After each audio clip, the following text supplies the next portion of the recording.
we're going to discover Europe's tornado alleys. How's it going, guys? Welcome back to the channel. We're going to be learning about tornadoes today. Not just any tornado, but Europe's tornado alleys. This video right here is by Sweegle Studios, and it's called Europe's Tornado Alleys. And I honestly didn't realize Europe even had tornadoes. I know here in the United States it's pretty common, and I live on the edge. So Tornado Alley, as they call it here in the United States, is basically from like, well, I'll show you. I'll pull up a map. Tornado Alley would stretch basically right here, right? Like where my mouse is going. So from Texas into Arkansas, Missouri, Illinois, Indiana, and where I live, northern Indiana, within this region here. And Tornado Alley is just like right, it's just barely in the edge of it, but enough to where we get a ton of tornadoes. Not a ton, but we've had quite a few for sure. I've seen one in real life. I've definitely seen the damage caused by them for sure. And so I seen that video. I'm like, Europe's tornado alleys. I've always thought that they didn't really get tornadoes over there, or they're rare, you know? So I typed in, tornadoes in Europe rare. And it says right here that Europe actually gets about 700 tornadoes per year, which is astonishing to me. Most of them being water spouts though. So probably maybe over the Mediterranean Sea or like the lakes or something. So water spout, of course, is a tornado that's over the water. Not the same as a regular tornado. But another thing that struck me as odd, and I guess it's just climate and weather patterns, right? It says they're most common from June to August, especially in the inland, and rarest from January to March. So June to August is strange to me because here in the United States, where I'm from, they're most common in the spring. Now, June to August, that's like late fall. Well, middle of summer to the start of fall, I guess, technically. Whereas our tornado season is probably over around June or July and probably starts, I would say March or so, when the weather starts getting warm, it's switching from cold to warm. So probably off the top of my head, March to June or so. Let me see USA tornado season and see what the internet has to say. Okay, yeah, March to June. I was correct. 70% of them occur from March to June. So yeah, so just different seasons, different climates and stuff is all that's about. But anyways, Sweegle Studios, Europe's Tornado Alleys, links down below, and we're gonna learn about some naders today. This video is sponsored by Ground News. On the 6th of Ground October, 1981, at around 5:04 p.m., this exact tornado formed right next to the Rotterdam airport near Moerdijk in the Netherlands. Wow. At the same time, NLM Cityhopper Flight 431 was lifting off of the runway. As the plane ascended into the sky, it briefly flew through a layer of clouds, but as it came out on the other side, the plane found itself flying straight towards the tornado. Jeez, could you imagine being on that plane and you're going through some foggy, hazy kind of clouds, and then all of a sudden when the clouds break, just boom, that's staring you down in the face, just locking eyes with you, and you're just getting ready to go through it.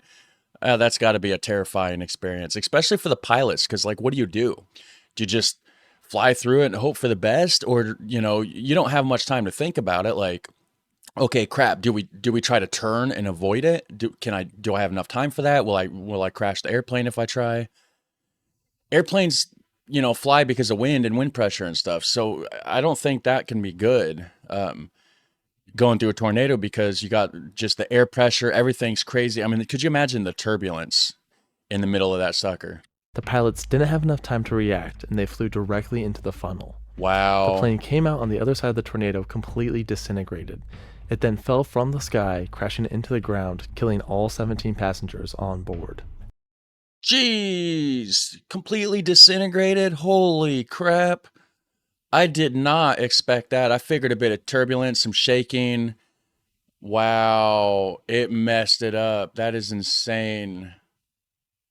The data from the flight recorder actually showed a sudden increase in altitude, But that wasn't actually a sudden increase in altitude. That was the low pressure region of the tornado. So it has essentially been proven that the plane did indeed enter the funnel. It's a very tragic story, and it's a surprising story because not many people really think about tornadoes in the Netherlands. Well, first of all, it could have been an increase in altitude because the inside of the tornado, the air, from what I believe, is rushing straight up.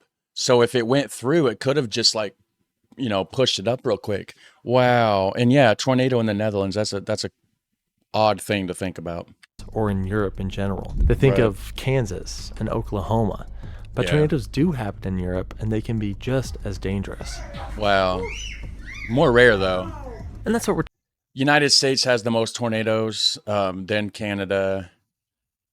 Or no, sorry. Or yeah. United States has the most frequent tornado on the activity on the planet, then Canada, and I don't remember what was third. talking about today. We're going to discuss the tornadic history of the many different regions of Europe, from the UK to Germany to Poland to France to Belgium to Spain to Italy, all over Europe. We're going to find out which countries and regions have the highest concentration of tornadic activity. Tornadic activity. So this map here, I would assume. Okay, here we go. So purple is an F5, which is the highest category. It looks like the only purple one on the map is over here in, I believe, Germany. And then we got some of the reddish ones are F4, which, oh, no, there is another purple one. So two purples, so two F5s in Germany. And then it looks like a lot of red ones just kind of scattered about. So F4s, F3s. Of course, the most common it looks like is F2s, which are pretty small in comparison, of course, right? I mean, they can still cause a lot of damage. And then you got FU and F0. Never heard of those. F1 is the white ones. I don't really see very many of those. Maybe one right here in Prague. Poznan, Szczecin, right in the middle of No, those are the names of the cities. Yeah, so I don't know. Huh. We're going to discover Europe's tornado alleys. Okay, so here's the tornado alleys in Europe. So it looks like, okay, yeah, so right there in Germany, right in this little area here, that's where those two F5s happened, which happens to be one of the smaller areas. But I wonder if it's connected to this area, if that's why. So this area looks like it's going from like Belgium into the Netherlands, right? Maybe into the edge of Germany. And then, of course, that's England there. And then down here looks to be France. So those are the worst spots. Let's get into it. Let's do it. I'm excited for this. I love rare, crazy weather stuff. I don't know why. All right. Like, I don't love when it happens, but like just learning about it, right? Just to clarify, guys, I'm not sadistic. And that's the Earth.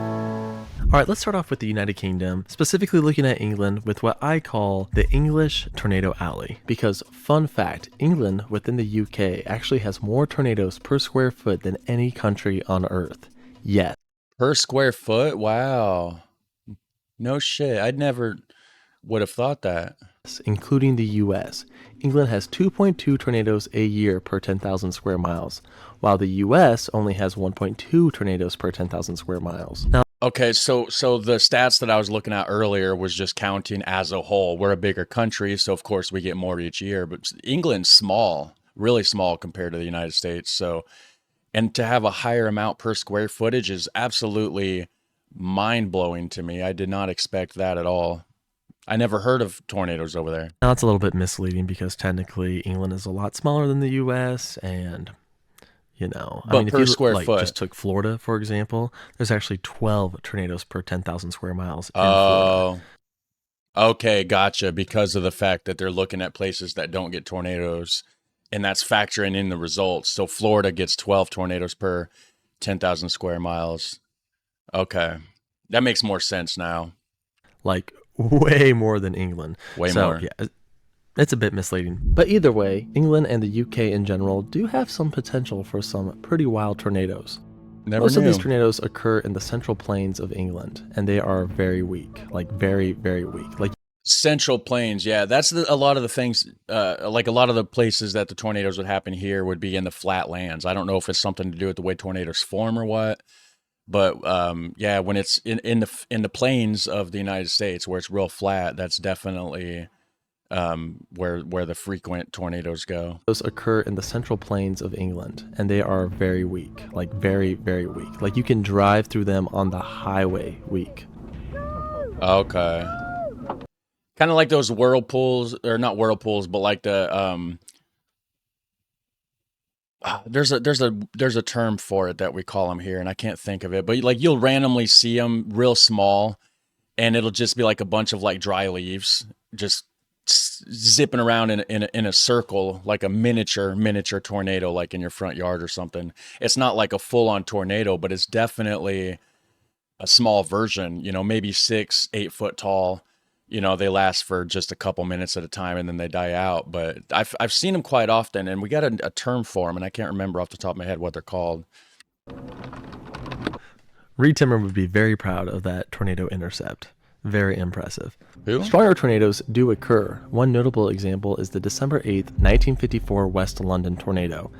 This was rated as a T7 or Toro 7 tornado, equivalent to an F3, with wind speeds in the 150 to 160 mile per hour range. Fortunately, no one was killed. This tornado was the strongest of 7 in a larger tornado outbreak that struck the greater West London area. A large amount of destruction occurred at the Gunnersbury train station, where the iron roof collapsed onto 15 passengers. Jeez. Amazingly, they all survived, but 8 were taken to the hospital. Well, yeah, I mean, you're not going to survive. I mean, you survive, but you're not going to completely go unscathed for sure. But at least they didn't lose their life or anything. Amazingly, they all survived, but 8 were taken to the hospital. Tornado activity calmed in the UK for about 30 years. That is until the November 23rd, 1981 Great Britain tornado outbreak. This is actually the European equivalent of a super outbreak, as there were 104 tornadoes recorded throughout the central parts of England. But it wasn't as crazy as you'd think, as they were all extremely weak. There were 21 F unknowns, 24 F zeros, 57 F1s, and only 2 F2s. The strongest F2 or T5 tornado occurred in Holyhead, where 20 homes were heavily damaged, and one mobile home was completely destroyed. In my tornado hotspots video, I mentioned how Birmingham, Alabama is hit by tornadoes all the time. It's a very active tornado hotspot within the US. Well, it turns out the original Birmingham, yes, Birmingham, England, which Birmingham, Alabama is named after, is a bit of a tornado hotspot itself. There have been 7 recorded tornadoes to hit Birmingham in the past 100 years, and the most recent being on July 28, 2005. Fortunately, no one was killed, but it was still the strongest tornado to hit the UK in 30 years. The neighborhoods of Balsall Heath and Sparkbrook were heavily damaged, including a primary school and a historic church, the latter of which would need to be demolished due to the damage. The US may have a larger and more violent tornadoes, but do you know what Europe has that the US doesn't have? Better food, better infrastructure, better public transportation, better healthcare, better school system. Should I keep going, or should we just continue watching the video? Sorry, guys. I go in tangents.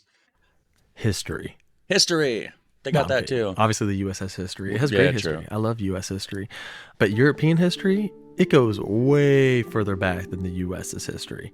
Well, the U.S. history, you know, they kind of like buried all that with the Native Americans and stuff. They just kind of demolished everything that had to do with them when you know, the white man came over and, you know, forcibly stole their land. And, you know, biggest mass genocide in human history, I believe it was, and demolished entire cultures and just thought they were savages to the point where they didn't even care about checking anything out. So there's not a lot of history to be learned from the American Native Indians. But that's neither here nor there. That's not what the video is about necessarily. Another tangent, guys. I'm sorry. Hit like and subscribe if you enjoy this. But European history, it goes way further back than the US's history. When it comes to Native Americans and tornadoes, there were stories and legends and lore, but there's never been like a specific event that was documented. In Europe, though, we can go way back and find some ancient tornado tales. Ooh. Like, for example, the October 17th, 1091 tornado that struck London was once believed to be the strongest documented tornado in UK history. Wow. Modern assessment of the event believe it to have been an EF4 or a T8, with wind speeds in the 180 miles per hour plus range. And how do they know That was 1,000 years ago. How do they know how fast it was, right? I mean, I guess they can tell by the stories and how much damage it caused and compare that to, and cross-reference it with the different classifications of tornadoes and the damage that they caused as well. But I'd say it's very speculative. According to William of Malmesbury, a 12th century English historian, over 600 wooden houses were leveled, resulting in 2 fatalities. Malmesbury described it as a great spectacle for those watching from afar, but a terrifying experience for those standing near. Oh, I bet. Yeah, that sounds like a tornado to me. Yeah. But enough about ancient tornado tales. I want to briefly mention some recent events. Let's do Beautiful it. tornadic waterspout occurred in Suffolk on July 31st, 2016. I'm very envious for those who got to witness this. It's very clean, very, very nice looking. It would have On been June cool. 25th, 2021, a weak tornado made quite a mess in the Barking neighborhood of London. Cars were damaged and a few brick walls collapsed. And a very, very significant, very strong, possibly even an EF3 tornado struck the Channel Island of Jersey only a few months ago on November 26, 2023. It was the largest tornado to hit the UK since the West London tornado of 1954. Wow. This tornado tore roofs off and was rated as a T6 on the Toro scale. Very strong, especially for the UK. T6, would that be an F3 or an F4?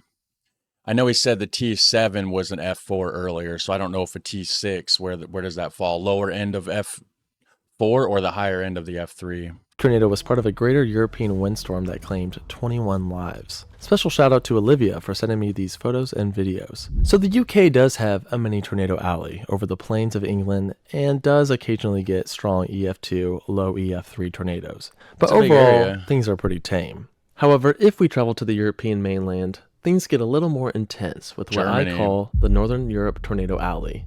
But before we get to that, tornado season is upon us and you're going to want to stay up to date with all the latest tornado coverage, and you can do so with today's sponsor, Ground News. Ground News is an application that takes thousands of news stories every day from news outlets all over the world and aggregates them into different video.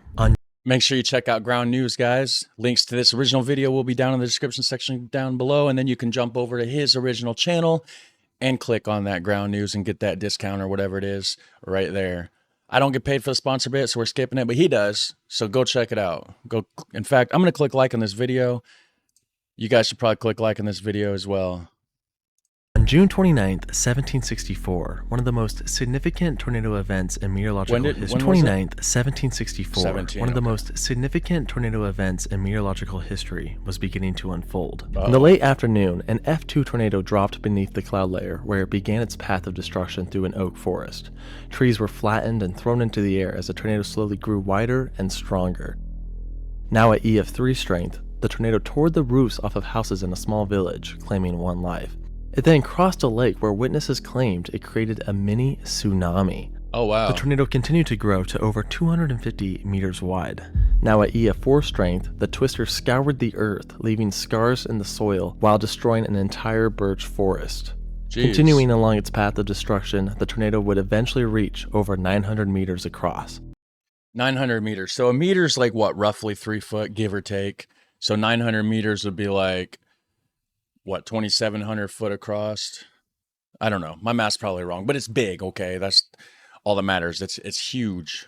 At this point, it destroyed a strong cobblestone mansion, lifting massive boulders high up into the sky, the kind of destruction only an EF5 would create. After about 19 miles, the tornado finally weakened and roped out. 19 Modern miles, researchers wow. today estimate that this tornado could have had wind speeds over 300 miles per hour, making Jeez. it one of the most powerful tornadoes on record. So where was this? Texas? Oklahoma? No, Germany. Perhaps Kansas? No, it was in northern Germany. This is known as the 1764 Voidek Germany tornado. This event was truly insane and has been rated by modern researchers as an EF5 or T11, totally maxing out both the Fujita and Toro scale. It created a 19-mile path of destruction from Feldberg to Helpt, Germany, which at the Wow. time was the Holy Roman Empire. The lake tsunami, the destroyed cobblestone mansion, truly an insane event. And you might be wondering, how on earth do we know about this? Like, how can we be so sure that this event was so insane? Well, Because it was so insane, people wrote it down. They talked about it. They recorded it. And it was only in the 1700s, so it wasn't really too far back. against all odds, the tornado was extremely well documented by Gottlob Burchard Gensmer. Sorry if I butchered that He says this is not him. I don't know who this guy is. Stand-in picture. pronunciation. He was a German scientist that pretty much did exactly what the National Weather Service does today. He went out, surveyed, and documented the damage. We're talking a 77-paragraph, very detailed paper. Okay. He was like the original Ted Fujita. And modern historians and researchers looked at his documentation and concluded that the winds from this tornado would have had to have been in the 300-mile-per-hour range. Truly an insane event. Wow. One quick side note, the ruins shown on screen may be remnants from this exact tornado. I'm not entirely sure if these ruins were already there before the tornado, but either way, it was definitely in the path. Okay, It probably yeah, says yeah. somewhere in this document, but I don't speak German, even though Schwegel is technically a German name. LOL. This Schwegel's a German name. What does that name mean, guys? Let me know down below. tornado occurred exactly in what I call the Northern Europe Tornado Alley. It encompasses northern France, Luxembourg, Belgium, Germany, the Netherlands, and parts of Poland. A much more recent event occurred near the same spot in 2015. On May 5th, Okay, it was just the sound from the video. It sounded like something was behind me. That's why I looked over there to see if somebody, I have a monitor for like the front door. I thought somebody was on the porch over here. No, it was just the noise from my headset. That was interesting. a large wedge tornado struck the German town of Butzow, where cars, small structures, and trees were heavily damaged. This tornado was given an EF3 rating with winds around 150 miles per hour. That's pretty fast. Now, though. for a moment, I want to focus in on a specific tornado hotspot within this greater tornado alley. This is a very active tornado region featuring northern France, Belgium, Luxembourg, western Germany, and all of the Netherlands. Let's just go over a few recent events in this region. On Okay. August 9th, 2019, an F3 tornado hit southern Luxembourg. Just look at those multiple vortices. Insane. This tornado had wind speeds of Wow. around 150 miles per hour, putting it in the F3 range. There were 2 seriously injured and over 100 homes damaged in the event. Earlier that year, on May 13th, 2019, an F3 tornado hit western Germany. This tornado practically occurred on the Belgium-German border. The tornado hit the town of Rotingen, damaging over 40 homes. You can even see the tornado scar on Google Earth. Jeez. On May 20th, 2022, a tornado in western Germany injured over 40 individuals and even took the life of one man. Look at that. This is one of the most defined wedge tornadoes I've seen in Europe. Yeah, look how wide that is. And that's from a distance. Could you imagine like being like closer to it? Like that's, I mean, that could take out multiple houses at the same time. That is scary. Tornadoes are scary. Belgium gets struck all the time, including this tornado in 2020, Yeah, I this just didn't tornado know in that. 2021, and even one as recently as last month. On Could you imagine, like, look at this 20, damage. this tornado This is brick houses. Could you imagine that same tornado in the United States? That entire house would be gone with the flimsy wood that they build with here. It's not sturdy. Like you can see the wood roof. You can tell that that's a wood roof structure. And that's completely ripped off because it's obviously wood and not brick, so it's less sturdy. If that whole house was wood, like a lot of places here in the United States, that would have been leveled. So I feel like that's part of the reason why the tornadoes here in the United States cause more damage is because of the flimsy building materials, whereas the same tornadoes in Europe wouldn't cause as much damage. tornado in 2021, and even one as recently as last month on January 3rd, 2024. So far, we've only looked at F2 and F3 tornadoes, but if you want an F4 rated tornado, we don't even have to go that far back. One Okay. occurred as recently as 2008 in northern France. This damage is very reminiscent of Tornado Alley in the US. Absolutely devastating. Wow, that was a In big this area. same area, we even have an ultra-rare, ultra-powerful F5. This is known as the Paluel F5. The tornado took the lives of 6 people and injured over 30 when it tore through the streets of Paluel, France, destroying buildings, throwing cars, lifting houses, with winds in excess of 200 miles per hour. Wow. This F5 was the strongest tornado of 1967, not just in Europe, but the entire world. It was also part of a larger tornado outbreak known as the 1967 Western Europe tornado outbreak. In addition to this F5, there were 4 F3s and 1 F4. Also within this tornado hotspot is the Netherlands, and the Netherlands is kind of known actually as Europe's tornado alley, and that is That's in large crazy. part because it gets a ton of water spouts off of the coast. Every year I see crazy videos of water spouts hitting this area. It's just super active, super crazy. So it's like a little mini tornado hotspot within the hotspot that's within the alley. Triple whammy right there. If that makes sense. And these tornadic waterspouts can be very hazardous. Jeez. For example, in 1972, 7 were killed and over 90 were injured when a tornadic waterspout hit the island of Amland. Just a few years ago, a man died when a tornadic waterspout came ashore over the town of Zierikzee on June 27, 2022. And of course, there's the story of NLM City Hopper Flight 431 mentioned in the intro. A very tragic story, and it just goes to show that even a weak F1 European tornado is still a serious hazard. That's the one, I believe it was out of Rotterdam or something, right? Overall, this hotspot is extremely active. If you live in Europe and you want to see a tornado, move to That's where you go. right here. That's your best chance right there. Before we get to the most active tornado That's over by Maastricht, right? Is Maastricht down there?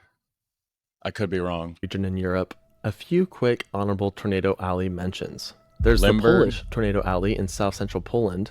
This region was particularly active between 2003 and 2008 as it saw 4 F3s within that stretch of time. Jeez. That's quite a bit for such a small area. Yeah, it is. I also want to mention an F4 tornado that I recently covered in my Out of Place Tornadoes video. This tornado hit southern Moravia within the Czech Republic. It occurred on June 24th, 2021, making it the most recent F4 tornado to occur in Europe. Alright, Wow. there's another significant part of Europe that gets really extreme tornadoes. France. And that's Italy. Oh, and Italy. Italy actually has 3 tornado alleys within itself. There's the one near Rome that had an EF3 as recently as 2016, resulting in 2 fatalities.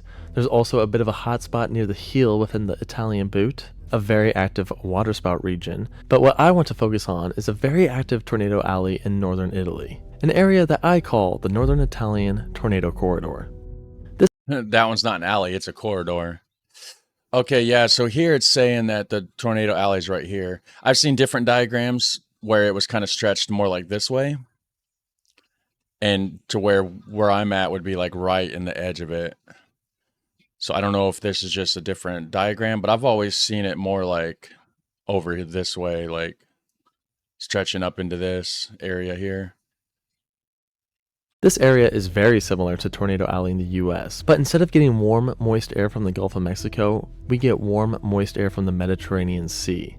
This humid air then mixes with the cool, dry air from the Alps, and boom, you get yourself a tornado alley. This hotspot had an F4 tornado as recent as July 8th, 2015. A large, cone-shaped tornado struck the Riviera del Brenta, a region near Venice known for its villas and waterways. The tornado caused significant structural damage in the towns of Dolo and Mira, including a large 2-story villa, restaurant, and hotel from the 17th century, which was completely leveled to the ground. Jeez. Many other structures were also severely damaged or destroyed, including holes from flying debris, damage to external walls, and partial or complete roof loss.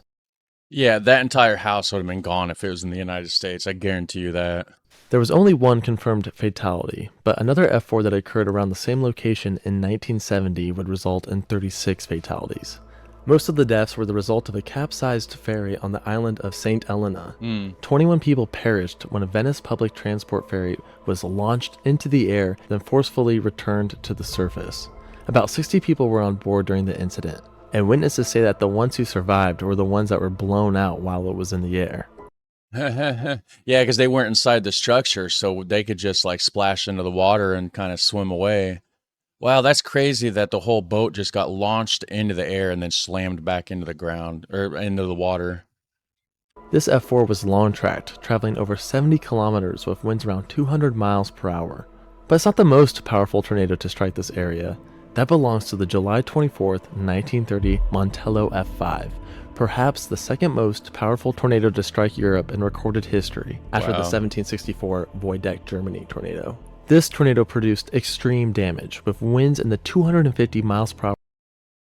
Wow, that's Tornado. gone. Hold This on. tornado So, so the after photo, the statue's gone. It's just that front plate and part of that back wall. The pillars are gone, I think, too. produced extreme damage, with winds in the 250 Okay, yeah, the pillars are gone. It's just that front panel. Wow.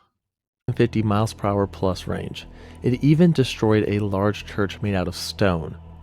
It traveled over 80 kilometers, resulting in 21 fatalities and 110 injuries. The church was so badly damaged that they actually had to demolish the remaining tower, shown here. Today, the North Italian tornado corridor is way more populated than it was back in 1930. That could be dangerous if another one strikes soon. I mean, that's a lot of houses right in that spot. So if a similar tornado event happened in modern times, it would be extremely devastating. Yeah, it would. Spain and Portugal don't see much tornadic activity. Sometimes you get a couple things on the coast in Portugal. But fun fact, the oldest ever depiction of a tornado occurred in Spain. This is from a tapestry known as the Conquest of Tunis. And do you see this tornado right here next to this mountain? Yeah. That's the oldest depiction ever discovered of a tornado. Pretty cool. Well, That's that concludes the interesting. video on Europe's tornado alleys. Let me know some significant tornado events that I missed. Scandinavia, not much is going on here, sorry. Eastern Europe, I kind of neglected you. I apologize. Also, we have a ton of tornado videos coming out because tornado season is upon us. So be sure to subscribe for more tornado content. Yeah, tornado season is here, guys, at least here in the United States. Let's check out some of these comments here. It says, to put into perspective how insane the Waldiak tornado must have been, the report by Gesmer includes observations such as removal of crops, grass, and the top 10 centimeters of soil. That's crazy to even rip the grass out. Stumps of previously cut oak trees were ripped out of the ground and carried away. Wow, they were already cut down. It was just the root mass. That is insane. A boulder of which about half the size of a man stuck out of the ground was moved. Tree branches were found that were covered in ice, meaning they must have been lifted above freezing level for a substantial amount of time. That is crazy. Let's see here. I have a miniature tornado alley right in my back garden here in Ireland. Back in the early 2000s, an F1 formed in my area, went directly behind the house and into the neighboring area and ripped off roof tiles, flipped a couple of vehicles, and did very minor damage, but it was a confined tornado all the same. Since then, many wind events have whirled through the area. It says, edit, I checked that website you're using and the data is there for it. Very cool. That is insane. It says, if you want to see a tornado in Europe, move to, and then starts zooming into my city. That person's probably like, oh crap, I'm in a bad spot, right? Somebody says, I live in northern Germany and I'm also a weather and tornado freak like you. In my opinion, the most active regions are West Germany and northern Italy, especially North Italy. Gets tons of supercells in the summer. I also like your videos a lot. Keep it up. Yeah, that was a very good video. This one right here says, thanks for your comprehensive video on European tornadoes. As a storm chaser from the Netherlands, people often find our hobby confusing, especially since tornadoes are considered rare, even for Europeans, and are often thought to be limited to the USA. That's what I always thought. Sadly, the terrain here makes it a bit difficult to chase storms. One of the most active regions recently in terms of weather warnings was from central Germany, but we tend to avoid it because the tree coverage makes it impossible to see approaching storms, as well as the crowded highways in this part of Germany. That's a big comment. I'm not going to read the rest, just that first section there, because they wrote like a half a book there. Wow, so very interesting, guys. Europe gets tornadoes, something I was unaware of until when I saw this video pop up on my feed. So anyways, if you guys liked it, hit like, hit subscribe, hit the notification bell so you don't miss out on any future uploads. And you guys have a super fun, awesome day. Take care.